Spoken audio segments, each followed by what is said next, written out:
السلام عليكم ورحمة الله تعالى وبركاته. بسم الله الرحمن الرحيم. رياض الصالحين பாடம் 241. இந்த ரியாது சாலிஹின் கிதாபினுடைய 241ஆம் நாள் பாடத்தில் நாம் அமர்ந்திருக்கின்றோம். இந்த பாடத்தில் பாபு இஜ்ராஇ அஹ்காமின் நாசி அலல் லாஹிரி வஸராஇரிஹிம் இலல்லாஹி தஆலா என்ற தலைப்பின் கீழ் அமையக்கூடிய வரக்கூடிய ஹதீஸுகளை பற்றி நாம் பேச இருக்கின்றோம். அல்ஹம்துலில்லாஹ். நம்முடைய ஜாமியா ரகீப் எஜுகேஷனல் ட்ரஸ்டின் மூலமாக பல தீன் சம்பந்தப்பட்ட சேவைகளையும் பல துன்யா சம்பந்தப்பட்ட சேவைகளையும் நாம் செய்து கொண்டிருக்கின்றோம். இந்த சேவைகள் எவ்வித தொய்வின்றி தொடர்ந்து நடைபெறுவதற்காக நீங்கள் துஆ செய்யுங்கள். இன்னும் ஆதரவு தாருங்கள். நன்மையில் ஒன்று சேருவோம், முந்திக் கொள்வோம்.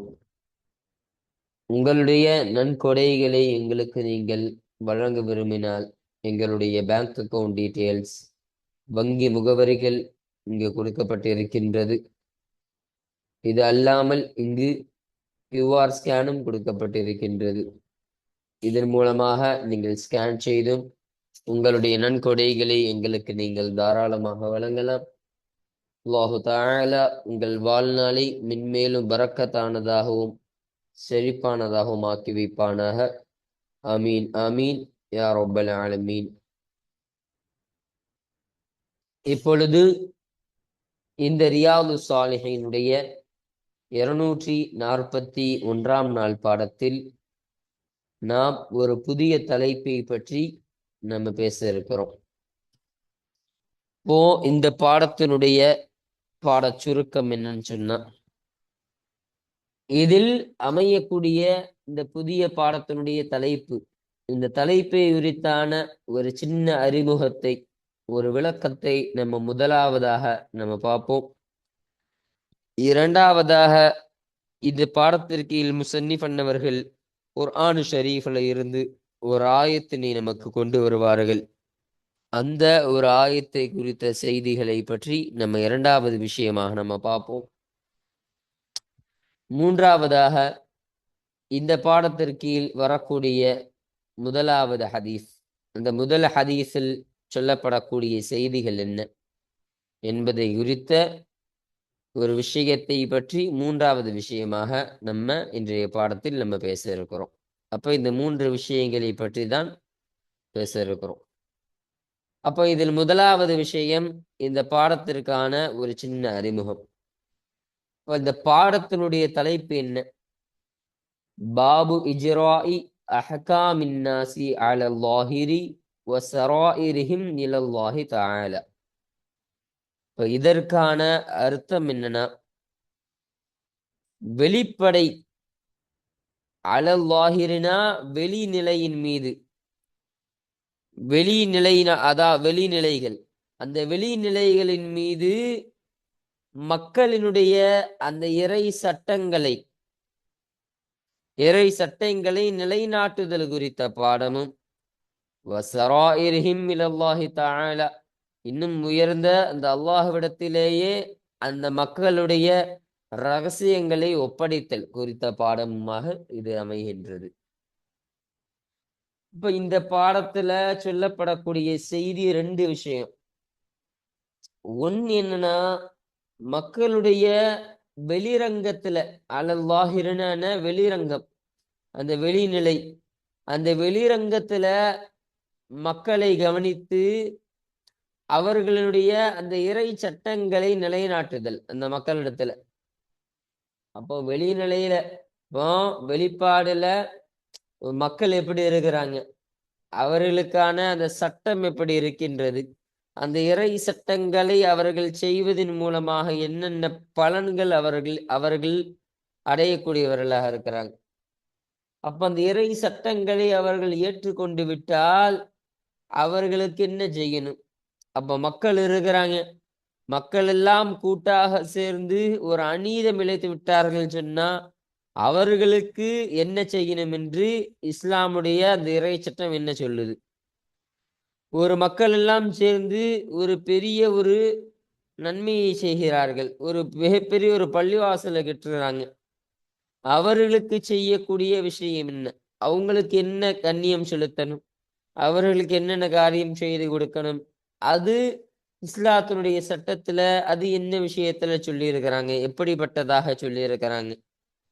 என்பதை குறித்து சிந்தித்து பார்க்க வேண்டும். அப்போ இந்த விஷயங்களை குறித்து பேசக்கூடிய ஒரு பாடம். அப்போ முதலாவது விஷயம் இதுதான்.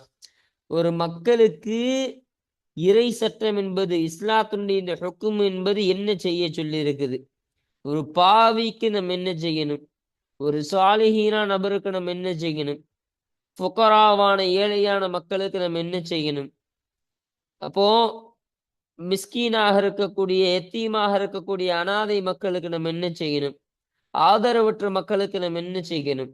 அப்போ ஒரு மக்களுக்கு இஸ்லாம் சொல்லக்கூடிய விஷயம் என்ன, மக்களை எப்படி வழிநடத்த வேண்டும், ஒவ்வொரு மக்களுக்கான தராதரங்களை எப்படி கொடுக்க வேண்டும் என்று இஸ்லாம் சொல்லியிருக்கின்றது.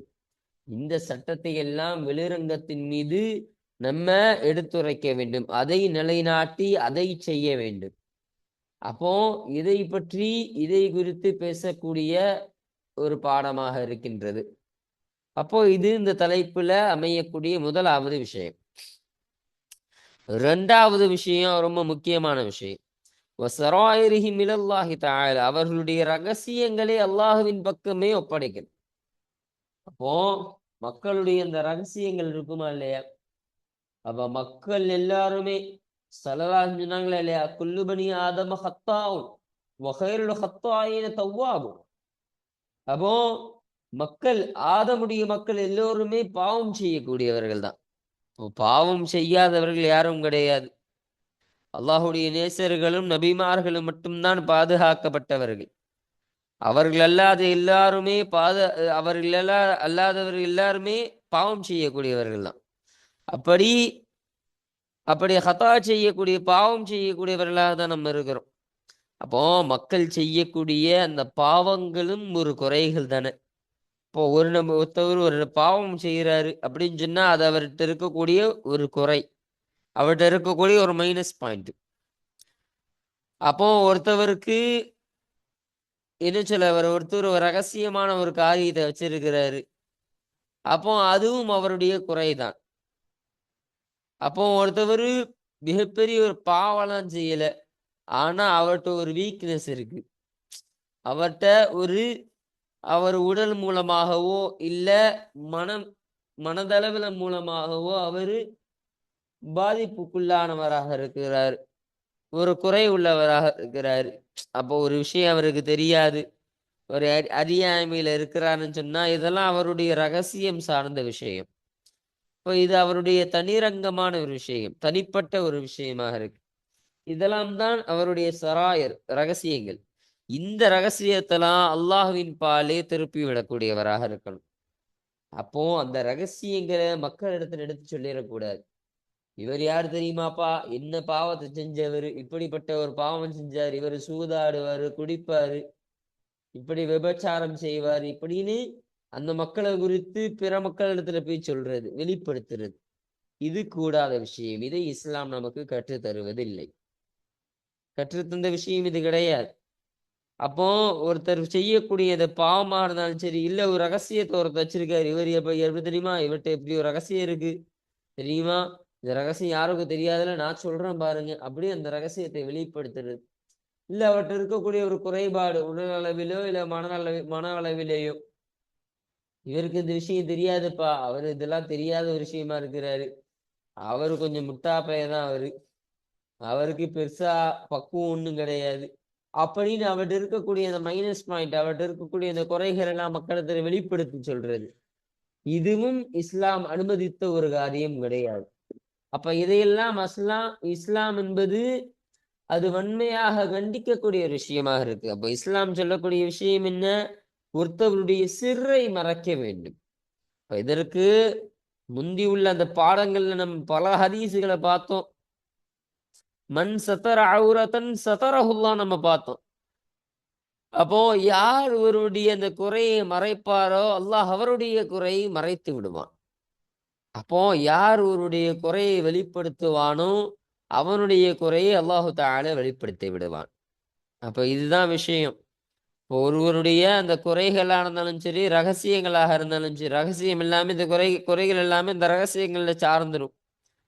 அவரு வெளிப்படுத்த விரும்ப மாட்டாரு. அதை யாரு சொல்லியும் அது வெளியே வரக்கூடாதுன்னு நினைக்கக்கூடிய ஒருத்தவர். அப்படிப்பட்ட ஒரு காரியத்தை எடுத்து வைக்கிறது தான் ரகசியம். இப்ப அந்த ரகசியத்துல தான் அந்த குறைகளும் சாரக்கூடியதாக இருக்கும். அந்த ரகசியங்களை அல்லாஹ்வின் பக்கமே விடணும்.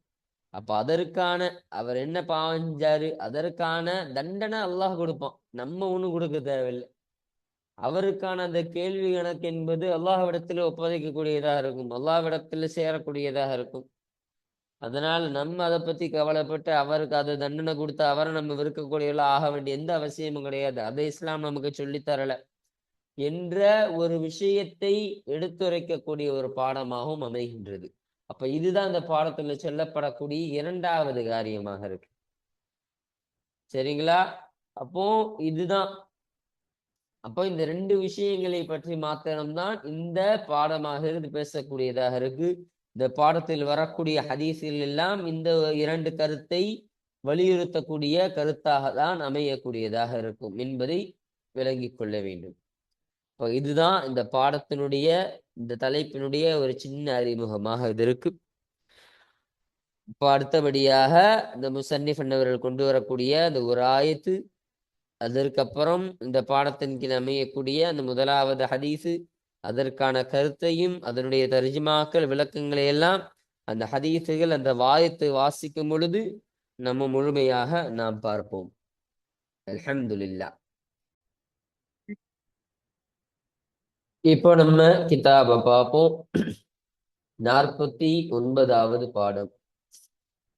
இந்த ரியாது ஸாலிஹின் கிதாபில் பதிவு செய்யப்படக்கூடிய பாடங்களுடைய வரிசையின் பிரகாரம் பார்க்கும் பொழுது இது ரியாது ஸாலிஹினுடைய 49வது பாடமாக இருக்கின்றது. அப்ப இதுவரையிலும் நம்ம 48 பாடங்களை நிறைவு செய்து இந்த பாடத்தில் நாம் வந்திருக்கின்றோம். அல்ஹம்துலில்லாஹ். இப்ப இந்த பாடத்திற்கான தலைப்பு என்ன? பாபு இஜ்ராஇ அஹ்காமின் நாசி அலல் லாஹிரி வஸராயிரிஹிம் இலல்லாஹி தஆலா.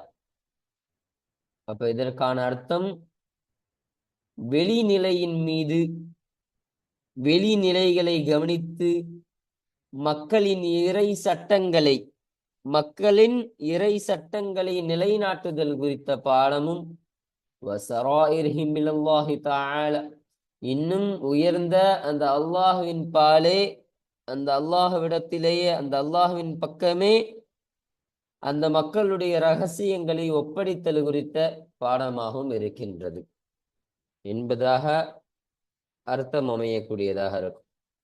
இப்போ இதற்கான விளக்கங்களையும் ஒரு சின்ன அறிமுகத்தை எல்லாம் இந்த தலைப்பு பற்றி நம்ம முன்னதாகவே நம்ம பார்த்தோம். இப்போ அடுத்தபடியாக இந்த பாடத்திற்கு தோதுவாக முசன்னிஃப் அவர்கள் குர்ஆன் ஷரீஃப்ல இருந்து ஒரு ஆயத்தினை இங்கு நமக்கு கொண்டு வருவார்கள் என்பதாக நம்ம சொன்னோம். அப்போ அந்த ஆயத்தை இப்ப நம்ம பார்ப்போம் வாங்க. قال الله تعالى, உயர்ந்த அல்லாஹு தஆலா சொன்னா, فَإِن تَابُوا وَأَقَامُوا الصَّلَاةَ وَآتُوا الزَّكَاةَ فَخَلُّوا سَبِيلَهُم என்று சொல்லப்படக்கூடிய ஒரு ஆயத். இப்போ இந்த ஆயத்திற்கான தர்ஜுமா என்ன? فَإِن تَابُوا, அவர்கள் தௌபா செய்து விட்டால், பாவ மன்னிப்பு தேடிவிட்டால், வகாமுஸ் ஸலாத்த, இன்னும் அவர்கள் தொழுகையை நிலைநாட்டி விட்டால், வஆத்தௌ ஸகாத்த, இன்னும் அவர்கள் ஜகாத்தை நிறைவேற்றி விட்டால், ஜகாத்தை கொடுத்து விட்டால், ஃபஹல்லு சபீலஹும், அவர்களுடைய வழியில் அவர்களை நீங்கள் விட்டு விடுங்கள். அப்போ அவர்களுடைய வழியிலேயே அவங்களை விட்டுருங்க என்று அல்லாஹு தஆலா சொன்னான். அப்போ ஒருவர் தீயவராக இருக்கிறார். தீயவராக இருக்கும் சமயத்துல அவரிடம் நீங்கள் போர் செய்யுங்க. அதாவது அவரை நீங்கள் எதிர்கொள்ளுங்கள். அப்போ அப்படி இருக்கக்கூடிய நிலையில நீங்க இருங்க. அதுவே அவரானவர் திருந்தி விட்டால், அதாவது அவன் தௌபா செய்து அந்த தொழுகைகளை, கடமையான தன்னுடைய அந்த தொழுகைகளை நிறைவேற்றுகிறான்.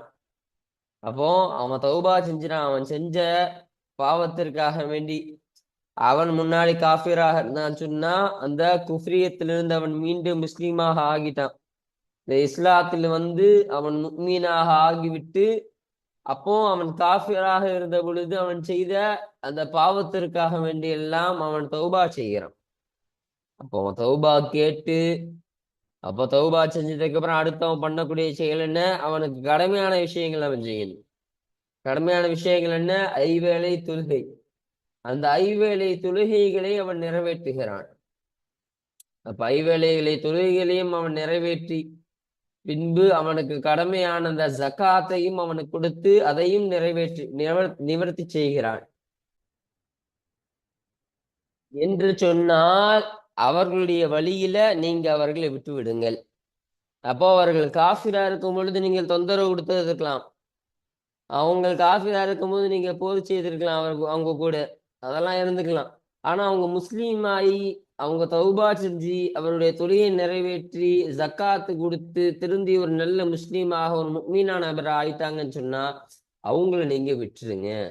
அவங்களுக்கு நீங்க இடையூறு தராதீர்கள். அவர்களே நீங்கள் விற்று விடுங்கள் என்று அல்லாஹு தஆலா சொல்லக்கூடிய ஒரு ஆயத்தாக இந்த ஆயத்தானது அமையக்கூடியதாக இருக்கின்றது. பாருங்க, அத்தௌபா சூரத் தௌபாவில இந்த ஆயத்தானது ஐந்தாவது ஆயத்தாக இந்த ஆயத்தானது பதிவு செய்யப்படுகின்றது என்பதை நமக்கு இங்கு சொல்லி தருகிறார்கள். அப்போ இது முசன்னிஃப் அவர்கள் குர்ஆன் ஷரீஃப்ல இருந்து கொண்டு வந்த ஒரு ஆயத். இந்த ஆயத்தானது இந்த பாடத்திற்கீழ எதனால் முசன்னிஃப் அவர்கள் கொண்டு வந்தார்கள், அதற்கான காரணம் என்னன்னு சொன்னா, இங்கு அல்லாஹு தஆலா வெளிப்படையில அந்த மக்களுடைய அந்த சட்டங்களை, இறை சட்டங்களை நிலைநாட்டுதலை பற்றி அல்லாஹு தஆலா சொல்றான். அப்போ அவங்க இஸ்லாத்தை ஏற்று அவர்கள் திருந்தி அவர்கள் தொழுகை நிறைவேற்றி ஜக்காத்தை நிறைவேற்றினாங்கன்னு சொன்னா அவங்கள நீங்க விட்டுருங்க. எந்த ஒரு தொல்லை கொடுக்காதீங்க அவங்களுக்கு. அவங்கள அவங்க போக்குல விட்டுருங்க. அவர்களுடைய இறை சட்டத்திற்கு பால் அவர்களை நீங்கள் விட்டு விடுங்கள். அப்போ இதுவும் ஒரு இஸ்லாத்தின் சட்டம் தானே. ஒருவர் அவர் திருந்தி எல்லா விதமாகவும் திருந்தி அவர் மீண்டு வந்து விட்டால் அவரை மதிக்க வேண்டும். அவருக்கு தொல்லை கொடுக்க கூடாது, அவருக்கு இடையூறு தரக்கூடாது, நோவினை செய்யக்கூடாது அவரை. அப்படி என்பதும் இறை சட்டம்தான். இதுதான் ஹுக்குமு. இஸ்லாம் இதைதான் நமக்கு கற்றுத் தருகிறது. அப்ப இந்த இறை சட்டத்தை இந்த ஆயத்தின் மூலம் அல்லாஹு தஆலா நமக்கு விளக்கி தருகிறான். இதை நீங்கள் நிலைநாட்டுங்கள், இந்த காரியத்தை நீங்க செய்யுங்க என்று அல்லாஹ் சொல்லித் தருவதன் மூலமாக தான், இந்த ஒரு கருத்தின் அடிப்படையில தான் இந்த ஆயத்தினை முசன்னிஃப் அவர்கள் இந்த பாடத்தின் கீழ் நமக்கு கொண்டு வருகிறார்கள். அல்ஹம்துலில்லாஹ். அடுத்தபடியாக இந்த பாடத்தின் கீழ் அமையக்கூடிய முதலாவது ஹதீஸான இந்த 390வது ஹதீஸ் குறித்த செய்திகளை பற்றி நம்ம பார்ப்போம். இப்போ இந்த ரியாது ஸாலிஹீன் கிதாபில் பதிவு செய்யப்படக்கூடிய ஹதீஸ்களுடைய வரிசையின் பிரகாரம் இது 390வது ஹதீஸ் என்பதை சொல்றாங்க. இந்த ஹதீஸானது யாரை தொற்றும் அறிவிக்கப்படக்கூடிய ஹதீஸாக இருக்கின்றது என்றால், வஅன் இப்னு உமர் ரலியல்லாஹு அன்ஹுமா, சையதுனா அமீருல் முஃமினீனான சையதுனா உமர் ரலியல்லாஹு அன்ஹு அன்னவருடைய மகன் அப்துல்லா ரலியல்லாஹு அன்ஹு, அப்துல்லா இப்னு உமர் ரலியல்லாஹு அன்ஹுமா அன்னவர்களை தொற்றும் அறிவிக்கப்படக்கூடிய ஹதீஸாக இந்த ஹதீஸானது அமைகின்றது என்பதை சொல்றாங்க. ரலியல்லாஹு அன்ஹுமா அவர்கள் இருவரை தொற்றும் அல்லாஹு தஆலா பொருந்திக் கொள்வானாக. அப்ப அந்த ஹுமாவுடைய லமீரு ஒன்னு செய்தன உமர் ரலியல்லாஹு அன்ஹு அன்னவர்கள், இன்னொன்று அவர்களுடைய மகனான அப்துல்லா ரலியல்லாஹு அன்ஹு அன்னவர்களை பார்த்து மீளக்கூடியதாக இருக்கின்றது. பாருங்க, அன்ன ரசூலுல்லாஹி ஸல்லல்லாஹு அலைஹி வஸல்லம், நிச்சயமாக அல்லாஹ்வுடைய தூதர் ஸல்லல்லாஹு அலைஹி வஸல்லம் அன்னவர்கள், கால அவர்கள் சொன்னார்கள், ஸல்லல்லாஹு அலைஹி வஸல்லம் சொன்னாங்க, உமிர்து நான் ஏவப்பட்டுள்ளேன், அன் உகாதிலன் நாஸ மக்களோடு நான் போர் செய்வதற்கு நான் ஏவப்பட்டுள்ளேன், போர் செய்வதை நான் ஏவப்பட்டுள்ளேன். ஹத்தா எதுவரை என்று சொன்னால், யஷ்ஹது அல்லா இலாஹ இல்லல்லாஹு அல்லாஹுவை தவிர எந்த ஒரு இறைவனும் இல்லை என்பதை அந்த மக்கள் சாட்சி கூறும் வரை அவர்களோடு நான் போரிடுவதற்கு நான் ஏவப்பட்டுள்ளேன் என்று ஸல்லல்லாஹு அலைஹி வஸல்லம். இப்போ மக்கள் ஆகிறவர்கள் அல்லாஹுவை ஏற்றுக்கொண்டு அஷ்ஹது அல்லா இலாஹ இல்லல்லாஹ் அல்லாஹுவை தவிர எந்த ஒரு இறைவனும் இல்லை, வணக்கத்திற்கு தகுதியானவன் யாரும் இல்லை என்று அவர்கள் கல்பால் ஏற்றுக்கொண்டு மனதால் ஏற்றுக்கொண்டு நாவால் மொழியும் வரையிலும் அவர்களோடு நான் போர் செய்வதற்கு நான் ஏவப்பட்டுள்ளேன். அப்போ அப்படி அவங்க இஸ்லாத்தை ஏற்கிறதுக்கு முன்னாடி வரைக்கும் நான் அவர்களோடு போர் செய்வதான் அல்லாஹ் எனக்கு ஏவி இருக்கான். அப்போ அவங்க இஸ்லாத்தை ஏற்றுக்கொண்டு விட்டார்கள் என்று சொன்னால் அவர்களை விட்டுவிட வேண்டும், அவர்களை நிம்மதியாக விட்டுவிட வேண்டும் என்று நான் ஏவப்பட்டிருக்கின்றேன் என்று சொல்றாங்க. அன்ன முஹம்மது ரசூலுல்லாஹி, இன்னும் நிச்சயமாக முஹம்மது ரசூலுல்லாஹி ஸல்லல்லாஹு அலைஹி வஸல்லம் அன்னவர்கள் அல்லாஹ்வுடைய தூதராக இருக்கின்றார்கள் என்பதையும் அவர்கள் சாட்சி கூறும் வரை அவர்களோடு நான் போரிடுவதற்கு நான் ஏவப்பட்டுள்ளேன். வயுகீமுஸ் ஸலாத்த, இன்னும் அவர்கள் தொழுகையை நிலைநாட்டும் வரையிலும், வயுது ஸகாத்த, இன்னும் அவர்கள் ஜகாத்தை கொடுத்து நிறைவேற்றும் வரையிலும் அவர்களோடு நான் போர் செய்வதற்கு தான் நான் ஏவப்பட்டுள்ளேன் என்று சொல்லுறாங்க. அப்போ அவங்க இஸ்லாத்தை ஏற்று அஷ்ஹது அல்லா இலாஹ இல்லல்லாஹ் வ அஷ்ஹது அன்ன முஹம்மது ரசூலுல்லாஹ் என்று அவர்கள் அந்த கலிமாவை சொல்லி இஸ்லாமை ஏற்று அவர்களது தொழுகையை நிறைவேற்றி, தொழுகையை நிலைநாட்டி அந்த ஜகாத்தை நிறைவேற்றும் வரையிலும் அவர்களோடு நான் போர் செய்யதான் நான் ஏவப்பட்டிருக்கிறேன். அப்படி இந்த காரியங்கள் எல்லாம் அவங்க செஞ்சுட்டா என்ன விஷயம் சொல்றாங்க பாருங்க. ஃபைதா ஃபஅலு ذلك, இந்த விஷயத்தை எல்லாம் அவர்கள் செய்துவிட்டால், அஸமு மின்னி, என்னிடமிருந்து அவர்கள் பாதுகாப்பு பெற்றுக் கொள்வார்கள், திமாஅஹும், அவர்களுடைய இரத்தங்களை என்னிடமிருந்து அவர்கள் பாதுகாத்துக் கொள்வார்கள், அம்வாலஹும், இன்னும் அவர்களுடைய சொத்துக்களை அவர்கள் பாதுகாத்துக் கொள்வார்கள், இல்லா பிஹக்கில் இஸ்லாமி, இஸ்லாம் மார்க்கத்தின் அந்த சட்டத்திற்காக வேண்டியே தவிர அவர்களுடைய சொத்துக்களையும் அவர்களுடைய இரத்தங்களையும் என்னிடமிருந்து அவர்கள் பாதுகாத்துக் கொள்வார்கள் என்று சொல்லலாம். இன்னும் வஹிசாபுஹும், இன்னும் அவர்களுடைய கேள்வி கணக்காகிறது அலல்லாஹி தஆலா, உயர்ந்த அந்த அல்லாஹ்வினிடத்திலே இருக்கக்கூடியதாக இருக்கும் என்று ஸல்லல்லாஹு அலைஹி வஸல்லம் அவர்கள் சொல்லி, அல்லாஹ்விடத்திலே அதற்கான முழுமையான பொறுப்பு அவனுக்கே சொந்தம் என்று ஸல்லல்லாஹு அலைஹி வஸல்லம் அவர்கள் இந்த ஹதீஸின் மூலமாக நமக்கு சொல்லி தந்தார்கள். முத்தஃபகுன் அலைஹி, இந்த ஹதீஸானது புகாரி முஸ்லிம் ரஹ்மத்துல்லாஹி அலைஹிமா அவர்கள் இருவரும் இத்திஃபாக் செய்து சேர்ந்து அறிவித்த ஹதீஸாக இந்த ஹதீஸானது அமைகின்றது. அப்போ அல்ஹம்துலில்லாஹ், அப்போ இதுதான் 390வது ஹதீஸ்.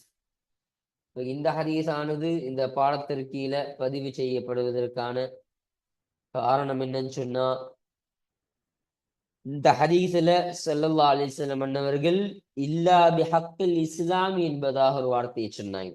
அப்ப இந்த இஸ்லாத்தினுடைய இந்த சட்டத்தின் காரணமாகவே தவிர இவருடைய சொத்துக்களும் இவருடைய இரத்தங்களும் என்னிடமிருந்து அவர்கள் பாதுகாத்து கொண்டார்கள் என்று சொன்னார்களா இல்லையா? அப்ப இஸ்லாத்தினுடைய அந்த சட்டம் தான், இஸ்லாத்துல இப்படிப்பட்ட ஒரு காரியம் சொல்லப்பட்டிருந்தன் காரணமாக தான் என்ன, ஒருவர் கலிமா சொல்லி இஸ்லாத்தை ஏற்று அவர் தொழுகையை நிலைநாட்டி ஜகாத்தை எல்லாம் நிறைவேற்றி நல்ல முஸ்லீமாக முக்மீனாக மீண்டு விட்டார் என்று சொன்னால் அவருக்கான கண்ணியத்தை கொடுக்கணும். அவரை அவருடைய வழியில விட்டுவிட வேண்டும். மேல உள்ள ஆயத்திலையும் பகல்லு சபீலகும் என்பதாக அல்லாஹ் சொன்னான். அவர்களை அவர்களுடைய பாதையில் அப்படியே விட்டுவிட வேண்டும். அவர்களோட போக்குல விட்டுறணும். அவங்கள டிஸ்டர்ப் பண்ணக்கூடாது, இடையூறு தரக்கூடாது. அப்போ இந்த ஒரு காரியத்தை இஸ்லாம் சொல்லியிருக்குதா இல்லையா? இப்போ இதனால்தான் இல்லா பி ஹக்குல் இஸ்லாம் என்ற ஒரு வார்த்தையை சொல்லலாம் சொன்னாங்க. இப்போ இந்த ஒரு வார்த்தையின் காரணமாக தான் இந்த ஹதீஸானது இந்த பாடத்தின் கீழே பதிவு செய்யப்படுவதற்கான காரணமாக இது அமைகின்றது. அல்ஹம்துலில்லாஹ். அப்போ இன்றைய பாடத்துல இந்த 49வது பாடமான இந்த பாடத்தை குறித்த ஒரு சின்ன அறிமுகத்தை நம்ம பார்த்தோம். அதற்கீழ முசன்னி பண்ணவர்கள் கொண்டு வந்த இந்த ஒரு ஆயத்துக்கான தர்ஜிமாவையும் விளக்கத்தையும் முழுமையாக நம்ம பார்த்தோம். அடுத்தபடியாக இந்த 390வது ஹதீஸான இந்த ஹதீஸிற்கான தர்ஜிமாவையும் விளக்கங்களையும் அதில் சொல்லப்பட்ட செய்திகளை எல்லாம் முழுமையாக பார்த்து இன்றைய பாடத்தை நாம் நிறைவு செய்து விட்டோம். அல்ஹம்துலில்லாஹ். இன்ஷா அல்லாஹ் அடுத்த பாடத்தில் இந்த 391வது ஹதீஸை குறித்தான செய்திகள், அதுல சொல்லப்படக்கூடிய விஷயங்கள், கருத்துக்களை பற்றி எல்லாம் இன்ஷா அல்லாஹ் நாம் அடுத்த பாடத்தில் நாம் பேசுவோம். வாஹிரு தஅவானா அனில் ஹம்துலில்லாஹி ரப்பில் ஆலமீன். அஸ்ஸலாமு அலைக்கும் வரஹ்மத்துல்லாஹி தஆலா வபரகாத்துஹு.